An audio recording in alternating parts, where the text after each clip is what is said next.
This RV newscast will cover the latest RV and travel data news. May 2026 RV production numbers are out, and we'll cover the latest travel data so you can better gauge if it's time to buy, sell, or hold an RV. Later in the news, we'll look at why the RV industry is in peril. I'm John Marucci. Let's get started with the news. On June 25th, 2026, the RVIA posted the latest RV wholesale shipment data for May 2025. Production was again down significantly compared to the prior year, with 22,900 total RVs shipped in May, down by 5,250 units year over year. May 2026 was the lowest production month since before 2016.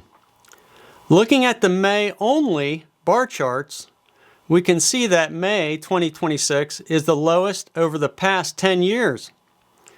Compared to year-to-date 2025 volume of 161,373, 2026 through May is down by 23,213 units to 138,160, or down by 14.4%. 2026 year-to-date was only 2,575 more units than 2020 year-to-date during the pandemic. Travel trailer shipments decreased year over year, with 15,480 units shipped in May 2026, compared to 18,376 a year ago, representing a decrease of 2,896 units, or 15.8%. Travel trailers had their lowest May on record since before 2016. Looking at the May-only bar charts, we can see that May 2026 is the lowest over the past 10 years. Compared to year-to-date 2025 volumes of 111,227, 2026 through May was down by 18,675 units to 92,552, or down by 16.8%. Besides 2023, 2026 is the lowest year-to-date production run for travel trailers since before 2016. Motorhome shipments, which include Class A, B, and C motorhomes, were higher than in May 2025, with 3,221 units shipped versus 3,153 a year ago, an increase of 68 units or 2.1% year over year. Motorhomes were up in May versus recent prior years. This gain is almost wholly driven by Class B camper vans, as Class A motorhomes continue to see a sharp decline. Compared to year-to-date 2025 volume of 15,864, 2026 through May was up by 1,875 units to 17,739, or up by 11.8%. RVs for sale on RVTrader.com have decreased sharply since last month, with 125,235 new RVs listed as of July 1st, 2026. This is down sharply from 131,348, or 6,149 units, or 4.7% from a month ago, and down 5,852, or 4.5% from a year ago. It seems that dealers are advertising fewer new RVs for sale this year, as the switch to selling cheaper used RVs seems to be occurring among many dealers. The number of used units for sale has decreased slightly since last month, with 71,807 used RVs for sale as of July 1st. This is down by 333 units, or 0.5%, compared to about a month ago, but down sharply by 5,148 units, or 6.7%, compared to a year ago. Our model year chart, based on weeks on market, shows that 2026 models are falling off quickly and are now below 2025's versus the prior year at the same point in time. At the same week 70 on market, there are many fewer 2026 models versus 2025s, yet many more than 2024s at the same time on market. It seems like 2026s are running off at a quicker rate versus prior years and may indicate earlier seasonal dealer discounting. As a reminder, many, but not all dealers advertise on RVTrader.com to sell inventory. It remains an excellent proxy for overall dealer inventory. You can follow my account on X at John Marucci to receive weekly updates on this data. The Bureau of Labor Statistics published revised April 2026 manufacturing employment numbers for Elkhart County, Indiana. This is an indicator of RV manufacturing growth or decline. April 2026 manufacturing employment level declined to 61,300, tying April 2025 and just above April 2024 employment levels. The BLS is forecasting that manufacturing employment would hold steady for May 2026. Gas prices have declined in the past month after hitting multi-year highs this spring. According to AAA, the current average nationwide price as of July 1st was $3.84 per gallon for regular unleaded, down 47.5 cents from a month ago and up 66.8 cents from a year ago. An RV trip of 3,000 miles at 10 miles per gallon will cost $1,154 now versus $954 a year ago, a 21% increase.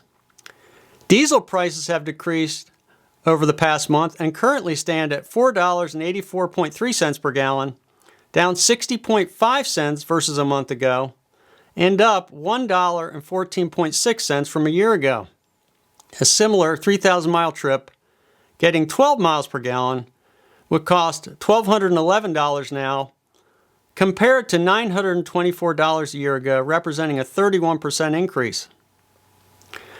Recently, sales reports have shown that new RVs are not selling well, and used RVs may be the go-to for dealers to move inventory. You can gather this somewhat from the data I just presented, as May 2026 was the worst May for RV production deliveries since before 2016, including the pandemic year of 2020. I think there are three main factors influencing the current lack of sales: quality, inflation, and weight. First, let's talk about RV quality. The quality of any handmade item depends upon experience of the worker and the time spent on the unit. This is why for high-end products like Martin guitars, for example, you have very high-skilled, long-term workers who are applying their experience at a reasonable pace. The results are incredible guitars. Variation, which is the difference in build process, is the enemy of quality for handmade items, and variation is mainly a function of inexperience and speed of the process. You need skill and reasonable pace to generate less variation. During the pandemic, the perfect storm of high demand facilitated massive hiring, which equated to faster production by less experienced line workers. Thus, we have forever etched the 2021 and 2022 pandemic trailers. The poor quality equated to long-term inoculation of hundreds of thousands of new RVers because of massive variation for these handmade units. Social media magnified the post-sale quality issues, but in my opinion, online criticisms weren't unwarranted. Summary: you can't build handmade items fast and by inexperienced workers, or you lose your reputation, maybe forever.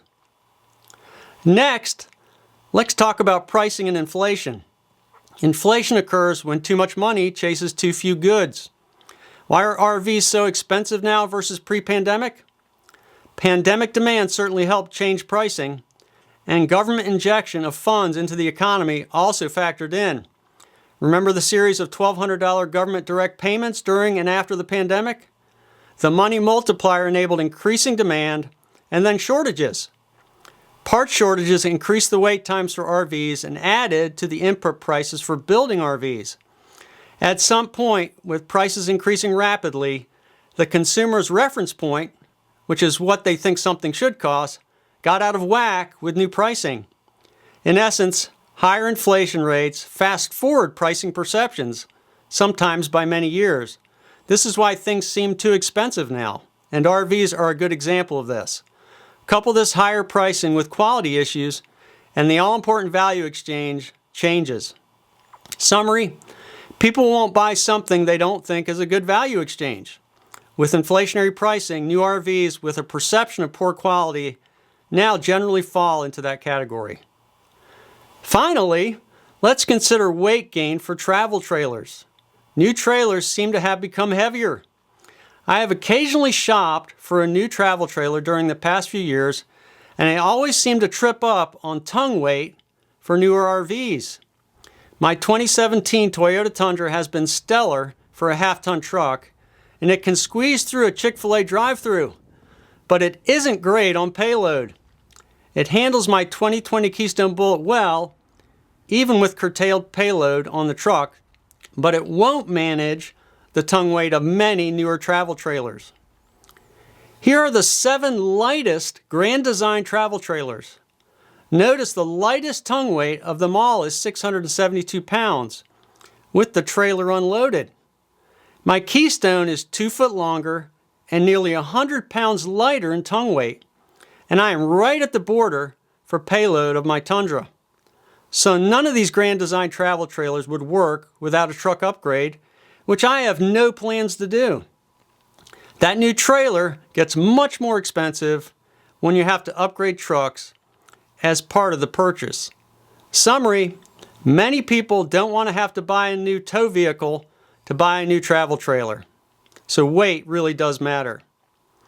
Overall, the ongoing perception of poor quality, the roots of which took hold over the past several years, coupled with much higher pricing, has all but destroyed the value exchange for many potential customers. Also, building heavier units blocks out many potential customers like me who have no plans to buy a new truck to go RVing. It has certainly put RV manufacturers in a precarious place. Okay, that'll do it for this newscast. Please click the like button, remember to subscribe, and hit the bell icon if you haven't already done so. Thanks for watching. This is John Marucci, and so long for now.